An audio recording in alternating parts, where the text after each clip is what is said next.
Hey, Elevate.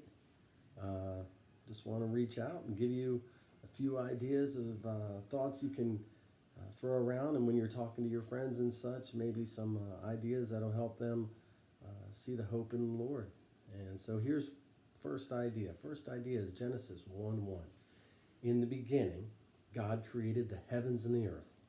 Now, I'm going to tell you right now, if you can understand this miracle and if you believe in this miracle, everything else that you find in the Bible, every other story, every other miracle, every other thing that Jesus does and God does, and prophets talk about, and the disciples do, everything else is true.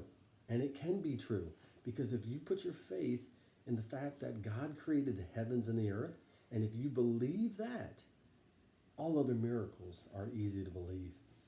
And I've actually had this argument with a few people before where they're like, oh, well, I don't believe that Jesus and Peter walked on water. And, I don't believe that Jesus can rise from the dead, things like that. I'm like, well, do you believe that God created the heavens and the earth? Well, yeah, maybe. Well, if you can believe that, the greatest miracle of all time, can't you believe the others are possible too? If God created the heavens and the earth, don't you think he might be able to walk on something he created? Just putting it out there. So I put my hope in that and my faith in that he did create the heavens and the earth. So it leads me to another point that I want to put out there. In times like this, we don't really understand what's going on.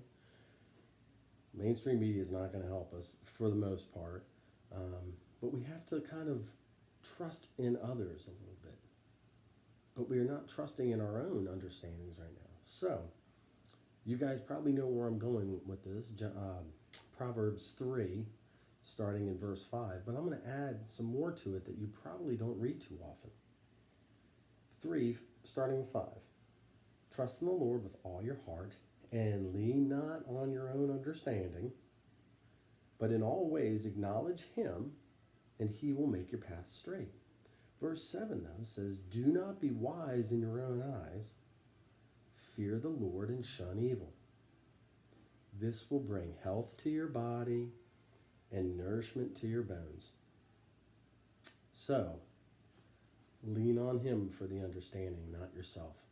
Don't try and see things in your own eyes, but lean on God, because his wisdom and vision is perfect. So, it brings me to the next point that I know that Amy and Tom are trying to get across to you, and all the rest of the leaders have been trying to tell you as well, is love on others. And I'm going to my favorite verse for this, favorite verses.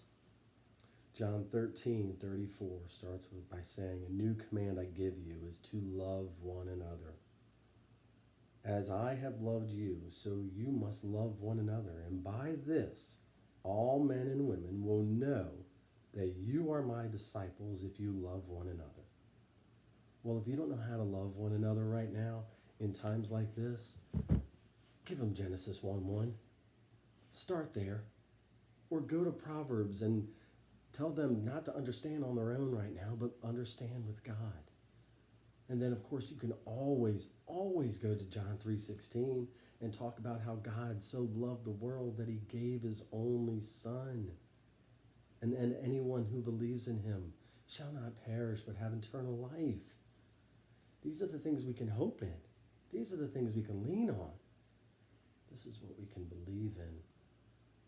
Guys, I love you very much, and I just want you to go love on others and spread the word that Jesus is King, and he's got this.